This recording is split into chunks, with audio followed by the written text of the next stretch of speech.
for everyone's future benefit, this webinar will be recorded and we'll upload it to YouTube, where we have the other past community webinars, and excited to hear that those have been helpful for some folks to go back and look at elements such as how to account for this in inventories and examples that we put up and discussed from last November, or the last community webinar that was at the beginning of March.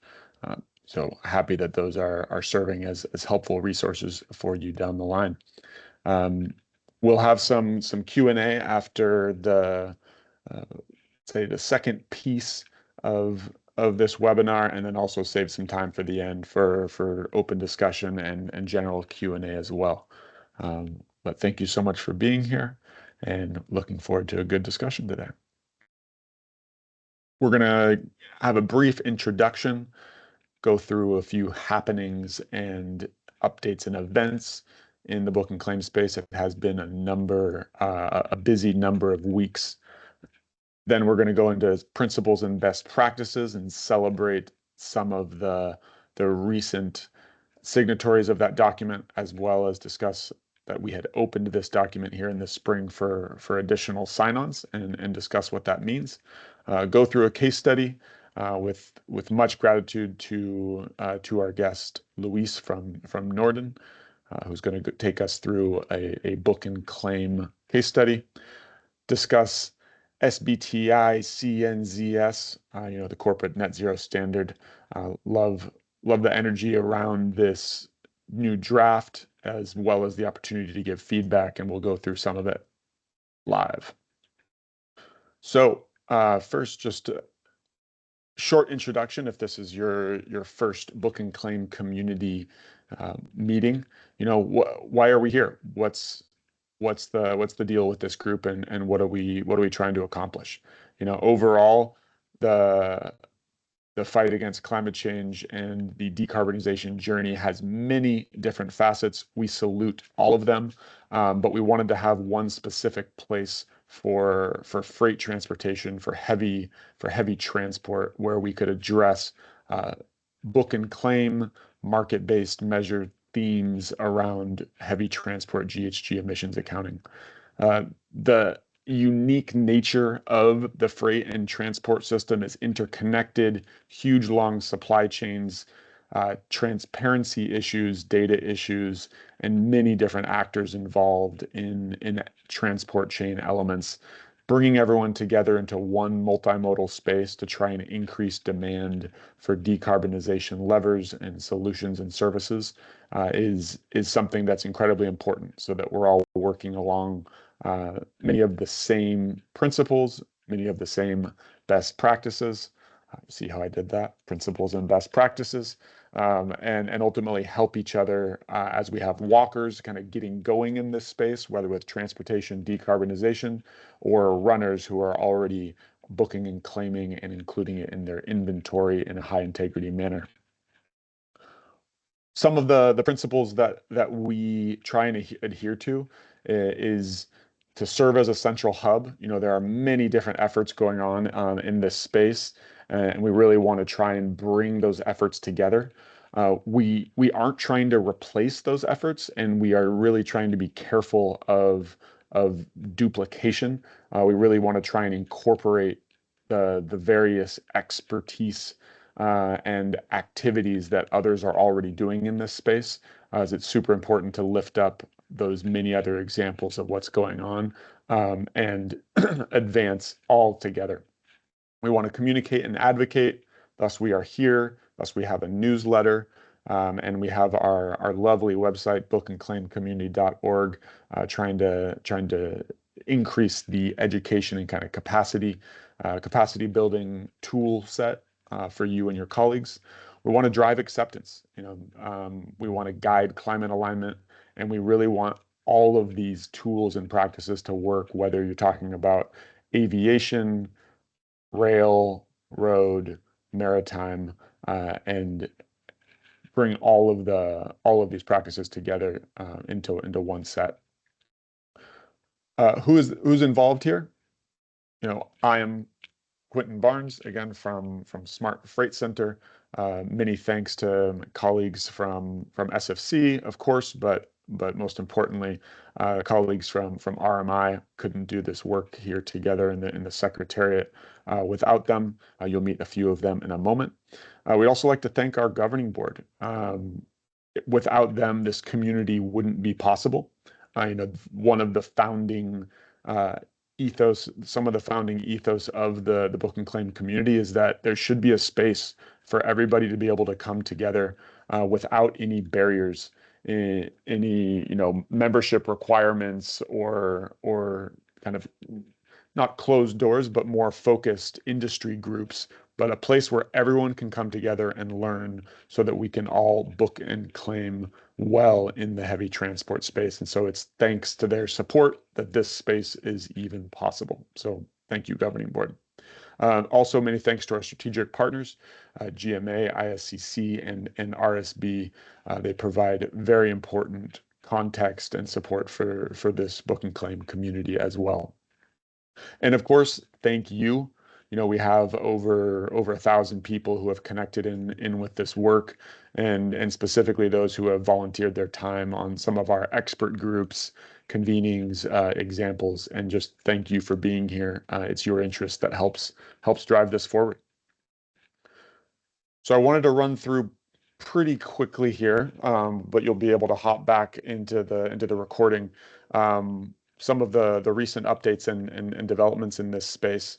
Of course, we'll dive into it in a little bit more. But the SBTi's Net-Zero Corporate Standard, as well as some information, the draft released, as well as the survey due date of June 1. For you Europeans, that first number is the month, and the second number is the day in that date. Just kidding around. I'm sure you know that. Another update, SFC in the conformity assessment scheme, which verifies the inclusion of book and claim into GHG inventories, certified to certification bodies. RSB released their V4.1 of the book and claim manual. There was some welcome scrutiny and pressure on the certification of solution profiles, fuels, especially in the wastes and residues world earlier this year. IATA announced CATO, Civil Aviation Decarbonization Organization. We'll drop some links to these developments in a second. CRS released the market-based accounting guidance for clean fuels. Look at kind of market-based and reflecting a lot of expertise around kind of electricity markets and analog for fuels. GMA, just we can salute them. Just finished or the deadline just passed for responses to their trucking pilot RFP, and we'll drop a link as well, thanks to the SFC Clean Air Transport Group for hosting the file. I'll drop a link to an Excel that you could send along to the Sustainable Markets Initiative for SAF and aviation demand. They're gathering some very cool data and trying to bring it together, bring together the industry perspective.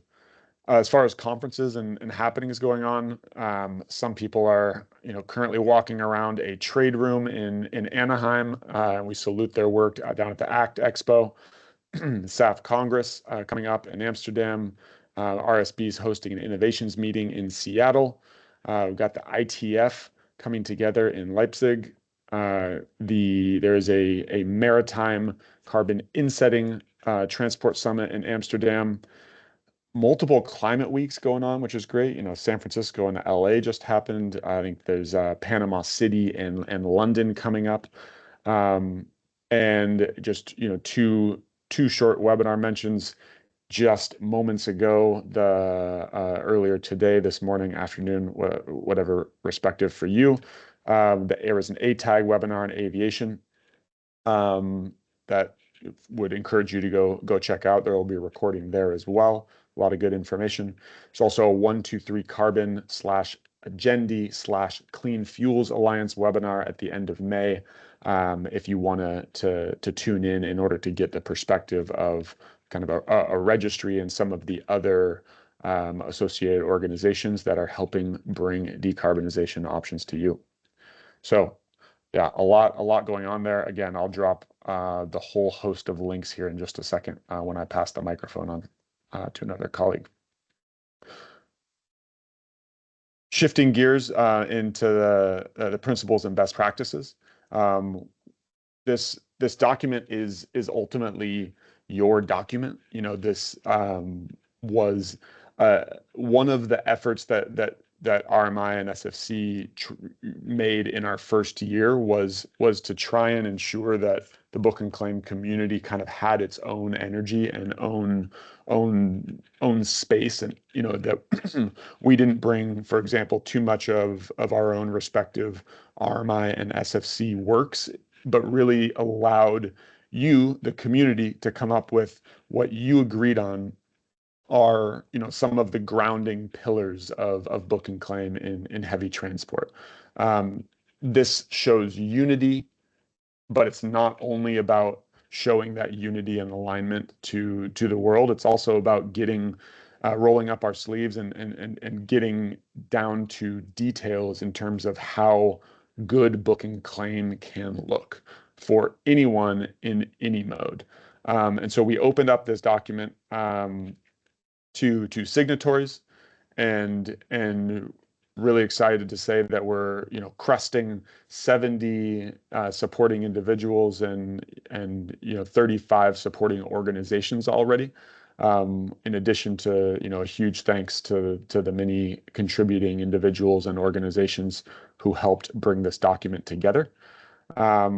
We've got of course, this link as well if you want to take a look. We opened up this document for signing on, you know, shortly after we released it in June of last year. And we got a lot of people saying, hey, we'd like to sign this document as well. You know, can we get into this PDF? The PDF had remained static since late last summer, even though organizations that signed on were listed on our website.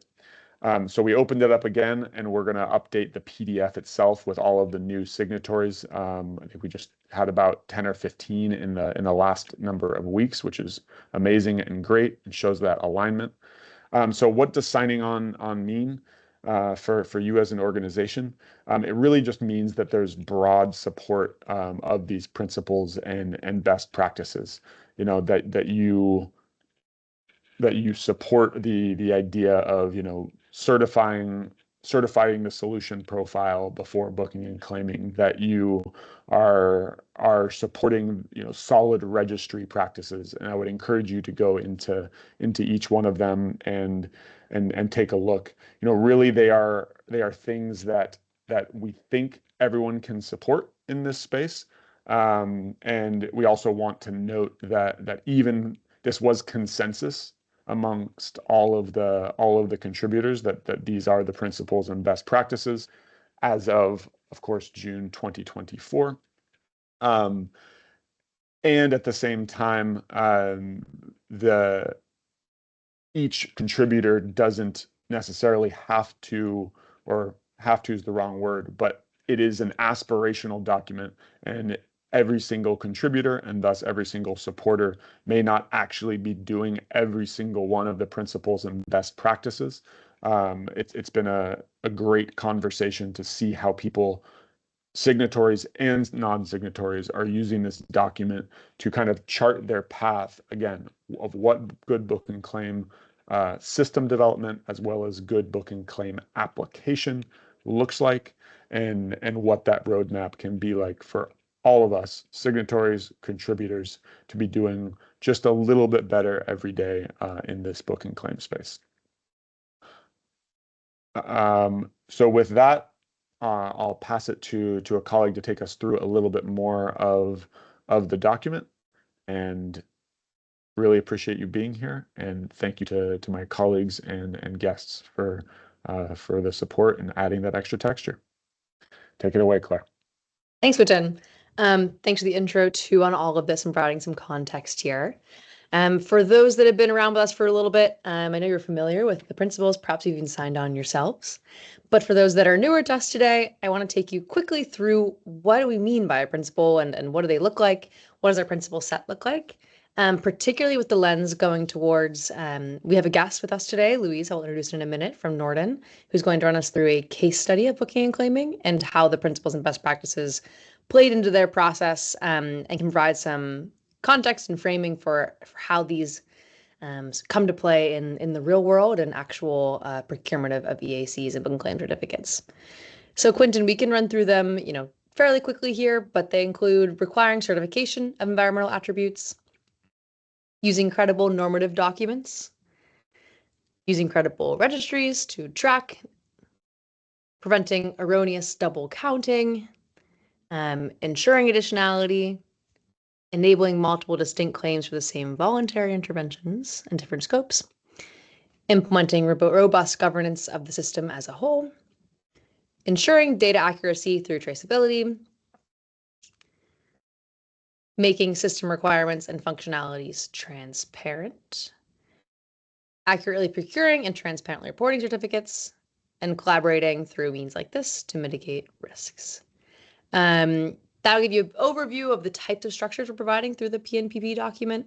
The best practices themselves are the how, or more details within each of these, to bring them more fully to life and enable their helpfulness in your procurement processes. Next slide, please, Quentin. Great. With that in mind, I want to get to the more exciting pieces here and turning over to Louise. But as Quentin mentioned, we've reopened this for sign-on with a nod to what it means to sign on and support the document and to bring alignment together as a community. QR code is there if you want to scan it now, if you're curious or interested in signing on to show your support.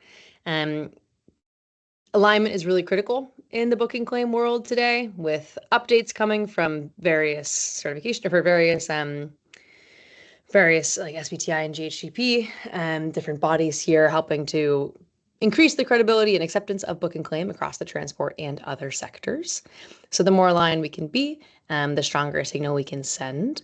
Let us know if you have any questions about the document or signing on or booking and claiming in general using these principles. But with that, I would love to allow a friend from NORDEN to bring this to life, and share how the PNPP principles and best practices guided or sort of sits beneath their case study of them procuring EACs for maritime shipping, or actually selling them or passing them on. So next slide, please, Quentin. Great. With that, Louise, are you able to come off camera and mute, making sure technology is working here? I should be there. Fabulous. Thank you so much for joining us. Slides, right? We do.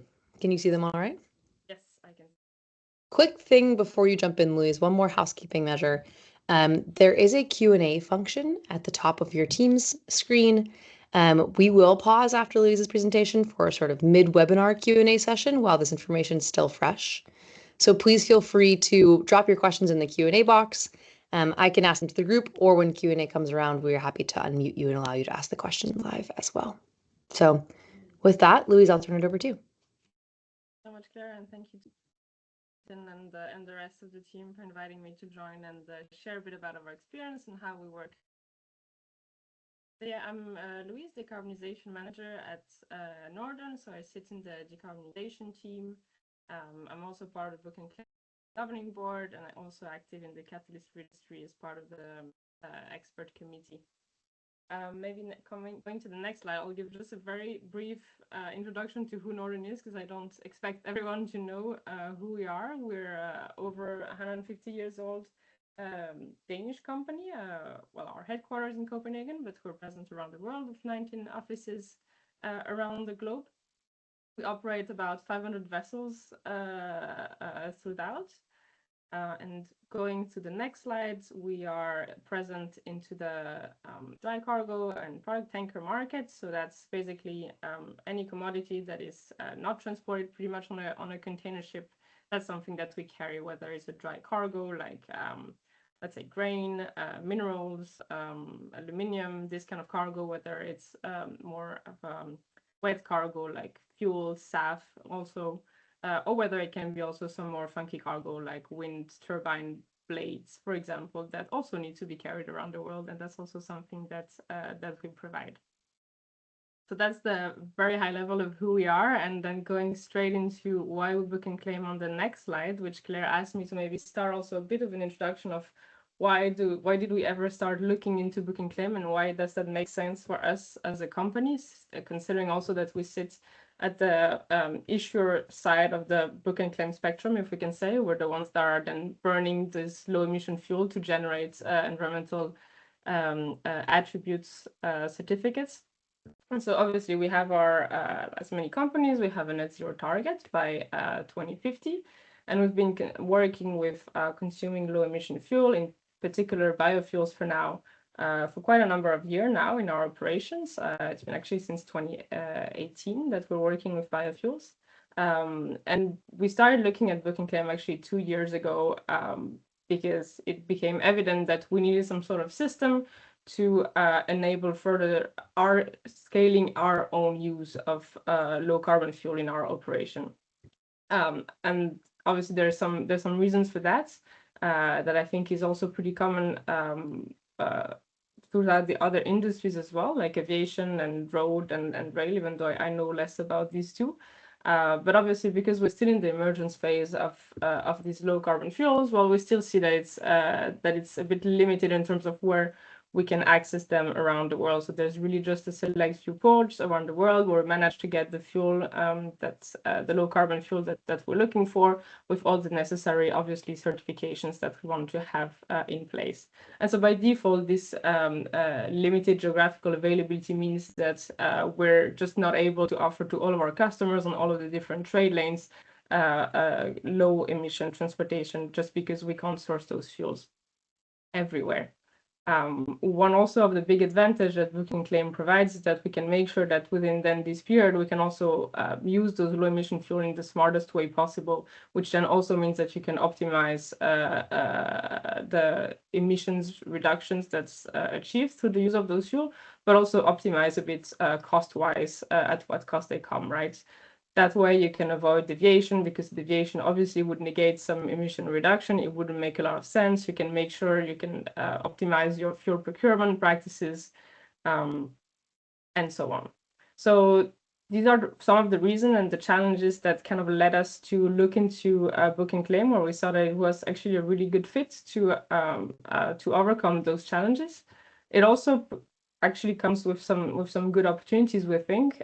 We've been able also throughout our previous collaboration with customers that we've serviced through book and claim to also help companies that are not necessarily just looking at decarbonizing their last mile transportation, but are also looking to decarbonize emissions a little bit further up into their supply chains, because we transport commodities essentially in every single company's supply chain. As long as you start moving a little bit further up within the supply chain, there are some maritime transportation that is embedded into the transportation of virtually practically almost any raw material that is being used. And finally, I think one opportunity that I also like to mention, because I think it's actually a really good one, especially in that phase that is a bit where people are in companies are a bit still in the startup phase of investing into decarbonizing their supply chain. I think that book and claim can be really handy, because it's really enables to tailor to the customer needs. So it enables to start small, start with just a few tons of emission reduction and be able to rapidly scale, because that also makes it then possible from an operator perspective to be able to satisfy those very small needs. If we didn't have, for example, a book and claim system, it would be probably very difficult to just bunker, let's say, 1 ton of biofuel on a vessel to basically use the capacity of a huge tank just for 1 ton of fuel. So that would be really challenging. While with such a book and claim system, then that can very easily be accommodated and then from a customer perspective, they can also very easily then scale up or modify their needs. It's very fluid in a way. So with that, we can move to the next slide. We've been working, as I mentioned, with book and claim for the last 2 years. We've been piloting the Smart Free Center market-based measure framework. I think that was over 2 years ago when they piloted the framework before they officially released it. And also our different engagement that you can see here that I mentioned before. We're part of the Book and Claim Community Governing Board, where we're involved in the principles and best practices that both Quentin and Claire provided an overview of just before. We're also active in the Catalyst, which is a registry as part of the expert committee, and also in general, pretty much everywhere where people talk about book and claim within the transportation space, we try to be involved. And I think that's also really good because that's, or at least it's really important when working with book and claim, because there's still a bit of some pieces and bits here and there that still are a little bit under development. I think the later point in the agenda of today is around SBTi work. So not everything is completely carved in stone and crystallized. I think it's really important to be involved in those forums and in this ecosystem, because it's only great to further learn and further shape this space, but it's also a great forum for finding great collaboration. Can we go to the next slide, please? Right, so this is probably the most of my presentation of today. When Claire approached me, the secretariat approached me, they asked me to shed a bit of light on what does it mean, practically speaking, to book and claim, also especially from where I come from, meaning as an issuer. What are the different steps is basically along the way, and try to make it as tangible as possible. And obviously trying to make it as tangible and outside the process means that I'm trying to also generalize a process that we can't necessarily always generalize, because for obvious reason, depending on basically every different customer, then the process may be a little bit different. But in essence, these are the different steps that I'll get into, and also try to make the link with how each of them relates to some of the principles and best practices in the document of the same name. So in the upper part, you can see that's basically what I try to describe as the physical flow of things that are happening, such as the burning of the fuel. I'll get back to that. And on the lower part is more everything that basically relates to this book and claim chain of custody. So detaching what's physically happening on board to allocate it to someone else. So obviously one of the first steps in the relationship with when we get a new customer, also obviously be to talk about contracts. That can be pretty lengthy. We always know that whenever we involve lawyers, it always gets a little bit more lengthy, but it's really important to be able from the start to discuss what are the constraints from both the customer, but also from our side. Make sure that we understand each other and we have similar expectations. So constraints can be, and requirements can be anything when it comes to feedstocks, vintage constraints, timelines constraints, specific wishes when it comes to registry. And obviously we're following some methodology, and that's where here's the link with the principle 2 around using credible normative document. We're basing the methodology on the MBM framework, but there can always be some, customers that have maybe more stringent requirement on some different aspect. Maybe they want a more narrow vintage constraints. Maybe they have specific concerns on some feedstocks. So we want to make sure that we're able to accommodate that when and where is possible. So that's the kind of thing that we're talking at the contracting stage. We also see that different customers come with different expectations and need in terms of maybe they just want to, do a spot purchase of more or less big quantity just for, of things that we already or emission reduction that we already have in the bank, in the inventory, so to say. Some come with forward demand. So with expectation of a certain volume for the next, could be 6 months, could be 1 year. Both are totally acceptable. Obviously, one of the really big advantage also that we see for as an issuer, as a also operator in the marine space, is that forward demand can be really also helpful for us to be able to then go to the market, go to our fuel supplier, and be able to already contract some volume for the given period, and then also lock the price, which can also then come also obviously as an advantage for the customer. The step 2 in this process is about actually then consuming the fuel that will generate those emission reductions. So as mentioned, we're working a lot with biofuel for now. So consuming the biofuel, so that's what we're calling the intervention. It could actually happen either after the contracting period. It could also happen before the contracting period. We try to always be at some sort of break-even point. So we have a little bit on the shelf for some customers that may come with spot demand, but we also depending on the volume, burn whether the fuel before or after the contract period. But obviously that also depends on the terms of the contract, as mentioned before. But so on that part, the biofuel consumption, we would obviously during the consumption collect a bunch of data, and that's where it relates to a lot of the principles, as you can see on top of the box number 2. That relates to requiring certification for the environmental attributes. So we make sure that when we source our fuel, that we source it with the right sustainability certification. So in practice, that will be ISCC EU certification for us. We also make sure that we prevent erroneous double counting. So that's principle 4. And that's all around making sure that then the actual cargo customer on board won't claim the emission reduction that's associated with consuming the biofuel, because obviously that would be otherwise double counted. So we make sure that there is no risk on that end. There's also everything that relates to principle 5 around ensuring additionality. In the marine space, we base our additionality approach on the position paper that was developed by the Global Maritime Forum and the Mersin-Kinimura Center for Zero Carbon Shipping, where fuel U is basically not additional for the fuel that is used towards the fuel U regulation.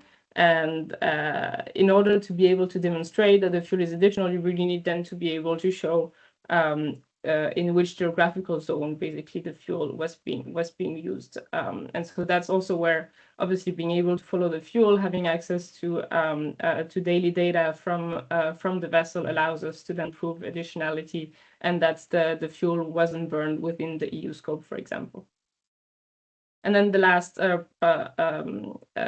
principle in this practice around the consumption is also the number 8 around ensuring data accuracy. So one of the advantages that we can obviously rely on primary data for most of the data that we're using, because we're in direct communication with the vessel that is burning the fuel. So so we don't have to rely for the most part on assessed data. Then the third step in the process, we would, once the consumption on the vessel is completed, we're gonna prepare for the assurance process. So that's everything that's around documenting what happened on board, documenting and proving basically for then the verifier all the different principles that we follow, the methodology, that we've done the calculation properly, that's we're guaranteeing additionality, we're showing no risk of double counting, providing the POS, providing the certification number. So preparing all this nice little package, and then we are going straight into the assurance process. And that's where the external verifier, we're working with Normec Verifavia. They basically look through all the details of the intervention, what happened on board, and they verify and check that we're basically doing things right, making correct calculations, following the methodology, that additionality can indeed be guaranteed, and so on and so forth. And then this basically concludes a little bit the really physical what's happening on board process. Then at the end of the assurance process, then basically we are ready to transfer the certificates to customers. This process may happen in different ways. It depends on whatever was agreed in the contract, whether it was through a specific registry or through another system. Different registries also have different processes. So that's why this attempt of generalizing processes may not always reflect the reality of registry. Some registry, for example, would have you doing the assurance process within the registry. So that would kind of, would have the process, the step number 4 happening within the registry. But yeah, basically in this step, it's about sharing all the relevant information with the customer, so they receive their certificates through the channel that was agreed, and they receive all the different information and documentation that they would need also down the line for their own auditor and for their own reporting. And then the final step around invoicing, obviously, but also I think it's pretty important just to provide further support or just post-transfer support, so that we can also help customers going through their own reporting phase whenever they then try to either communicate about that or add that within their own sustainability reports. They may come back with some question, need for additional data that maybe they didn't see coming back then. So just staying reachable at that point to be able to provide this kind of information. And I think with that, that concludes what I was intending to say. I'm not clear if you have any immediate question or things you'd like me to emphasize. That was great, Louise. Yeah, thank you so much. Really helpful to walk through a complete process and to see what it really is like for an issuer, and you know what considerations you have to take into mind and share with your customers and all this sort of thing. So thank you so much for bringing it to life for us. I do have some questions, but there also is one question in the Q&A box from an attendee that I can read out to you. And the attendee, you're listed as anonymous. So if you want to add any clarification, feel free to let us know, and we can unmute you to allow you to add. But the participant asked, before using Book and Claim, how did you allocate the biofuel to the clients? Was it possible to account for it? So my assumption reading this question was, without using Book and Claim systems, Exactly, we did not. Back when we were not using a Book and Claim system, then we'll just burn biofuel and basically contact the direct cargo customer that has the cargo on board and say, hey, we happen to be burning biofuel on your vessel, something around those quantities. Would you be interested in, sharing the premium? And then you're going to benefit from the emission reduction. That basically ended there. Most of the time, the answer, or pretty much all of the time, the answer was no. And back then, we also just acknowledged that, it was a start also for NORDEN. So we're willing to, or we were seeing that also as an investment, building experience, building knowledge into how to source, bunker, consume, and all of this for the biofuel. But obviously that then reaches a little bit of a limit when you're trying to further scale. Then you need to also be able to reach some sort of break-even point in term of the cost. And so that's where really we need to look at another system, and that's where Book and Claim became pretty fitting. Great, thank you. I mean, it sounds like Book and Claim has been overall a positive experience for NORDEN and an enabler. I'm curious, Louise, from your perspective, what's like one of the largest barriers remaining in Book and Claim, or what's one thing that you could really use help with from the system as NORDEN, whether it be from customers, from folks like us, or clients, or whatever it might be?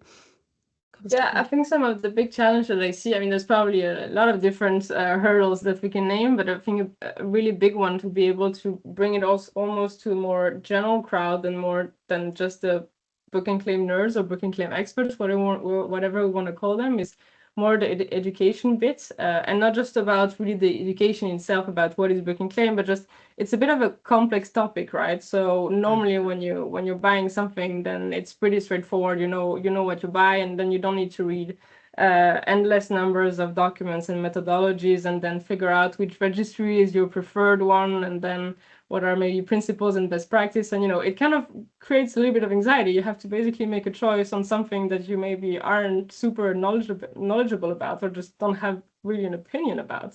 So I just think that there's a lot of it's quite a bit of a barrier to entry, that it's so complex in a way, right? Book and Claim, and to be able to play along with Book and Claim, you need to bridge this barrier and learn a ton about how it works and registries. before you can start transacting. It's not as straightforward as just having fuel directly basically used to transport your cargo, for example, where it would be much more smooth because you wouldn't have to look into all of those aspects, all these decision points and so on. So I think that's something that's just making it a bit complicated and probably shying a lot of people away, is that it's not as straightforward to or not super easy, let's say, to start playing along. Absolutely. Makes a lot of sense to me. All right, in the next 2 minutes here, I want to ask you one more, maybe two more, but I can answer the second one in the chat if we run out of time. But audience questions for you. How does NORDEN include both your biofuel usage and book and claim program in your corporate GHG accounting? Well, so for us, the book and claim is a solution that we're offering to customer, right? So we burn or we consume the biofuel directly in our fleet. So for us, it is purely and simply a scope 1 emission reduction, because that's the emission that is then just reduced on our operated fleet, which falls into the scope 1. So in our books, in NORDEN sustainability report, it's not a book and claim action. The book and claim action is when then we sell them to another customer than the one for whom the cargo was transported. Thanks, Louise. And for whoever asked that question, we do have some information on a previous book and claim community webinar. If you are a scope 3, I can't tell who asked the question. So if you are a scope 3 certificate purchaser, we have some best practices on how folks have done that in the past. If you're curious, feel free to reach out to us for examples if you'd like. All right, I think in the interest of time, let's move on to the next speaker. And thank you so much, Louise. Great to have you here. Really, really helpful. And folks, if your questions are in the chat, I can take a look and answer them over type for you. So thank you very much. Thank you so much, Claire, and don't hesitate anyone to reach out if any further questions.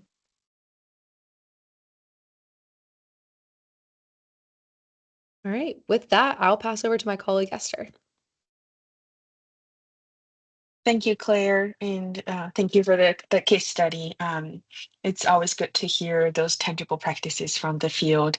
Today, I will be sharing some substantial updates in the reporting targets landscape, mostly on the SBTi Corporate Net-Zero Standard version 2, and some of the latest progress from the GHGp AMI Technical Working Group as well, as these updates have major implications for our work in Scope 3 on book and claim. So we will circulate the draft, noticing the time is pretty short. I might speak through a couple of the content here, but we'll circulate the slides with you as well, and more template later on. So let's get into and start with the SBTi's Corporate Net-Zero version 2 draft, which came out in March. SBTi has hosted a public webinar on April 9th, and many other pretty friendly educational videos and resources out on their website if folks would like to have some help to understand what the draft means.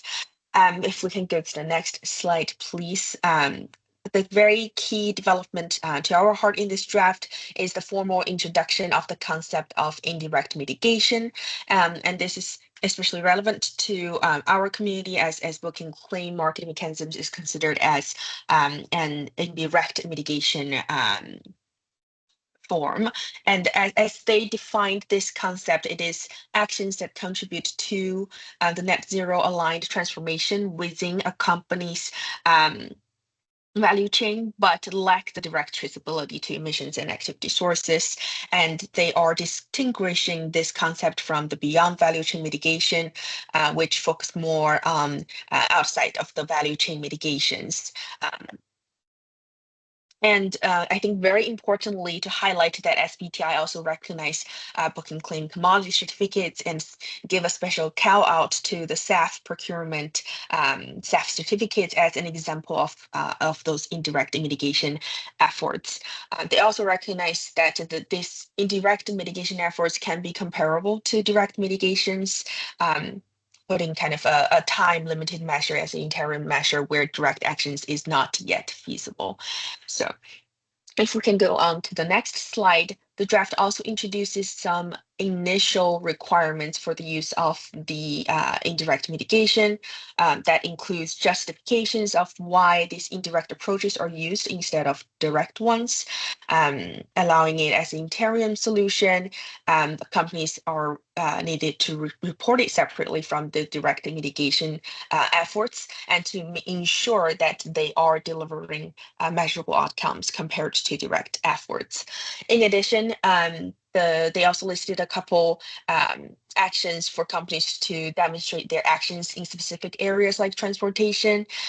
Some examples include how to optimize the transport activities in category 4 and 9, to minimize business travel, to incentivize low carbon commuting, improving the energy efficiencies of the sold products, and kind of applying the circular economy practices to reduce the waste-related emissions. This kind of combination of actions are expected to support the credible and high integrity use of booking claim and other indirect mitigation approaches. But more details on this quality criteria are still under development, and it's very open for feedback. If we can go to the next one, I will just quick highlight some other proposed changes in this. The most noticeable one is in scope 2, as they started the market-based mechanisms. I think it is important for us to follow what is happening there. And in scope 2 in this draft, they are requiring companies to set both location-based and market-based targets. There are some other changes in scope 3 when it comes to data quality, transparency, carbon removals, and beyond value chain mitigation that I'll skip through here, but happy to have folks take a further look after the webinar, or feel free to ask us any relevant questions as well. In this process, SBTi opened up a public consultation survey. If we can go to the next slide, please. It will be open through June 1st, and we really encourage everyone to respond and kind of send a consistent voice to SBTi. There are some good news that organizations like RMI, Smart Freight Center, GMA are being accepted and will actively engage in the expert working group that SBTi convened in the last months. But it is equally important for practitioners like you to contribute your perspectives.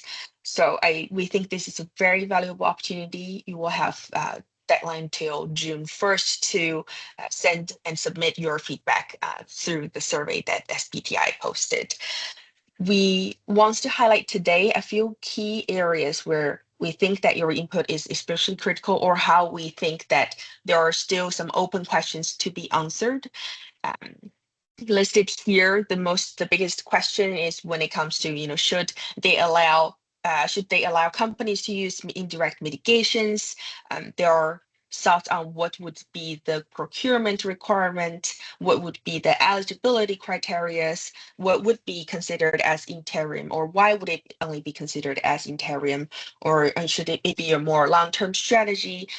There are also we're also considering evidences for claims to be substantiating towards the targets.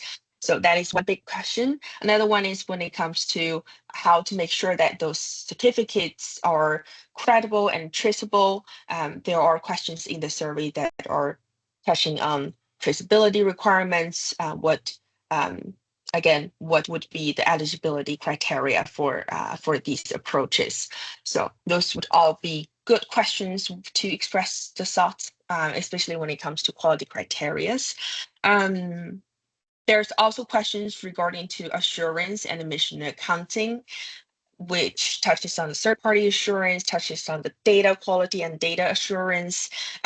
And again, looking at scope 2 location-based and market-based target requirements, these are places that we can provide some thoughts on the booking claim for transportation and in general. There are some open questions for general feedback. We think it's also important to take a look and kind of provide the themes of your feedback on booking claim throughout those general feedback, an open-ended comment box as well.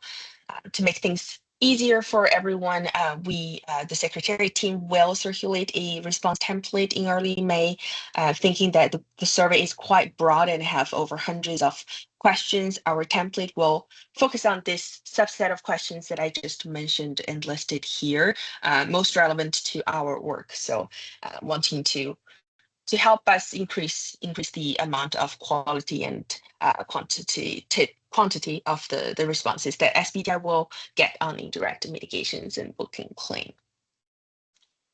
All right.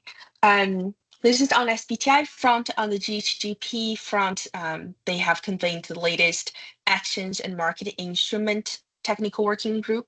If we can move on to the next slide, please.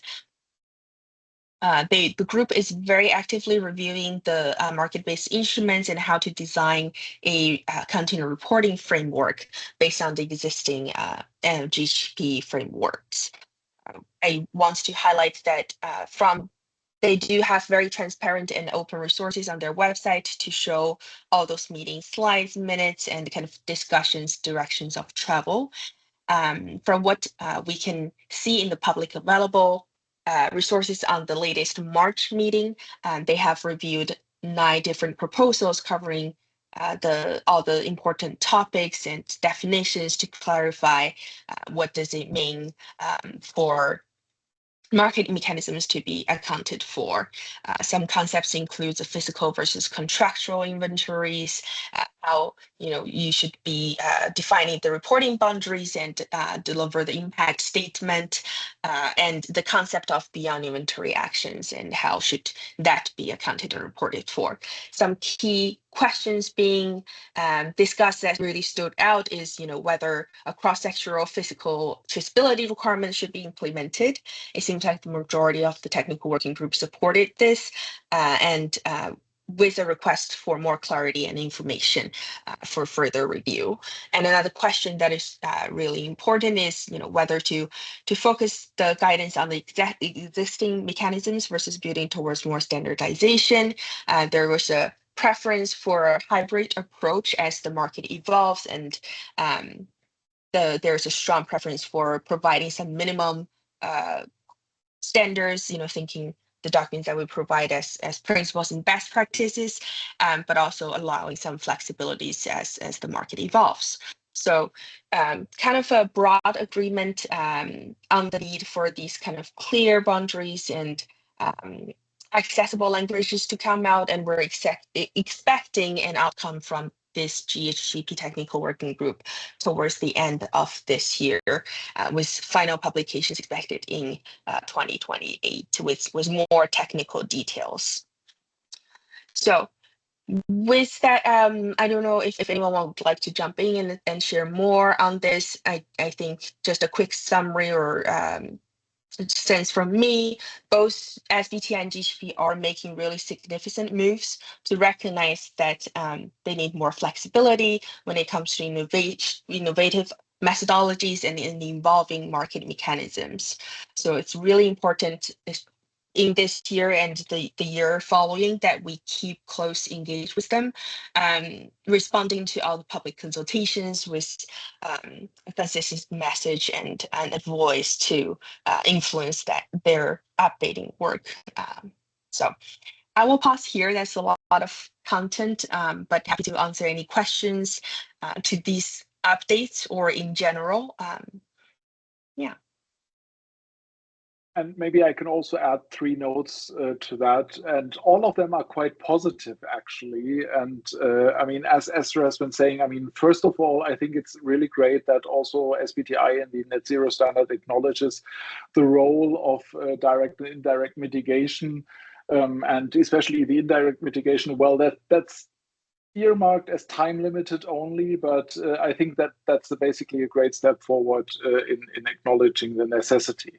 The second thing, and I think that's also quite interesting if you think of it from a whole sectoral point of view, all companies that are setting science-based targets will basically have to take transportation into account if their transportation-related emissions exceed 1% of their scope 3 or 10,000 tons. So essentially that means that any larger organization with more than 10,000 tons of CO2 from transportation, or more than 1% of their emissions from transportation, and the lower one counts at the threshold, will be interested in effectively reducing their transportation-related emissions. And if the instruments like book and claim will be allowed, then this also gives a huge support to this overall forming market. And the third positive note for the Greenhouse Gas Protocol Technical Working Group, I also recognize that sometimes it takes a little bit of time to get the materials up, but in the meantime, this meeting number 6 that you see here on that slide happened last week, and the 9 proposals now got a little bit slimmed down and combined into, I believe, 4. But the number of that has already been reduced, and the direction of that will basically inform the way how the future accounting landscape will look like, and where and in which inventory types this could be counted. And it definitely looks like that there will also be room for an inventory with market-based measures for reporting, which all seems to point in the right direction. But yeah, I mean, time will tell. I mean, for Greenhouse Gas Protocol, it's still a little bit of a longer timeline. SBTi is now having their consultation open until 1st of June, and then also will be moving on quite an aggressive timeline going forward. But all in all, I think it's going in the right direction.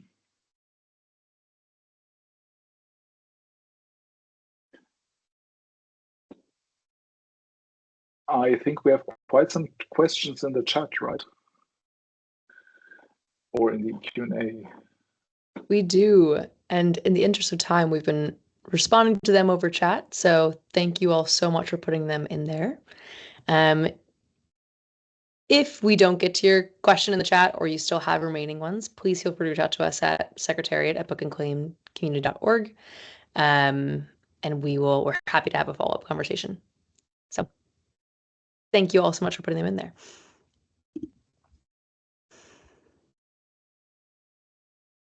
All right. And on that note, I think we've reached the half hour here. So thank you all for joining us. Great to have everyone together as a community as always. And look forward to seeing you again soon. Thanks everybody for coming. Remember, if you'd like to sign on to the principles and best practices, please try and let us know this week. We had originally had the deadline being April 30th. If your organization is actively deciding, please let us know by this week if you'd like to sign on, and then we'll be releasing a new version of the PDF just to try and consolidate and make that external signal of unity and alignment in this space.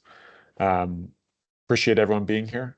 We'll be uploading this video again to YouTube and sending the link around in a future newsletter. Thank you so much, and we'll chat with you soon. Thank you.